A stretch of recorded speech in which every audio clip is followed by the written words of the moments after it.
Everyone knows how much gold prices have grown in recent years, and suddenly everyone wants to buy a gold ETF. But the question is, how do you actually choose the best gold ETF in India? Because there are so many options, and if you choose the wrong one, your returns can fall behind the actual gold prices by a lot. Sometimes the difference is so big that you lose thousands of rupees without even knowing it. So in this video, I will give you a simple step-by-step framework to identify the best gold ETF in India, with examples, comparisons, and the major mistakes you should avoid. Hello everyone, I am Suraj Deo and welcome back to Deo Talks. So what exactly is a gold ETF? Think of it like a mutual fund that invests directly in physical gold and trades on the stock exchange, just like a share of a company. Each unit of a gold ETF represents 1 gram of 99.5% pure physical gold. You don't store it, you don't worry about purity, you don't pay making charges or GST, you simply buy it from your Demat account and it tracks the market price of gold in India. Sounds simple, right? But here's the catch, not all gold ETFs give the same returns. You know why? Because of tracking error,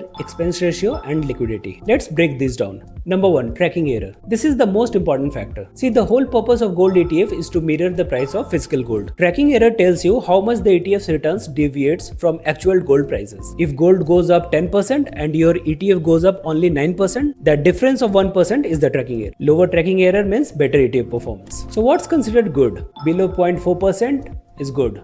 Below 0.2% is excellent. You can check this data on the AMC website, Scheme Factset or any financial portal. Number 2. Expense ratio. This is the annual fee the fund houses charges to manage the ETF. Gold ETFs don't need active management, so there's no reason to pay higher fees. Most funds charge anywhere between 0.15 to 0.8%. Ideally look for 0.1 to 0.25%. Lower is always better. Higher expenses directly eat into your returns. Even a small difference of 0.2% per year can significantly impact your wealth over the long term. One quick request, if you're finding this video helpful so far, please hit the like and subscribe button. Your support means a lot. Number 3. Liquidity, that is trading volume. This is where many investors make mistakes. Even if your ETF is good, if the trading volume is low, you will end up paying more because of a wide bid-ask spread. So look for high trading volume, narrow bid-ask spread and high AUM. Gold ETFs in India that generally have good liquidity include Nippon, HDFC, ICICI Prudential and SBI. But you should always check the latest liquidity before investing. Number 4. AUM, that is assets under management. A large AUM generally shows that many investors trust that ETF and it usually results in better efficiency, better pricing and lower tracking error. So avoid smaller gold ETFs with AUM below 200 crores. They often have low liquidity and wider spreads. Prefer ETFs with AUM 1000 crores plus if available. Number 5. Price versus NAV difference. Every gold ETF has two values, market price and NAV, that is net asset value. Sometimes the market price is higher than the NAV. That means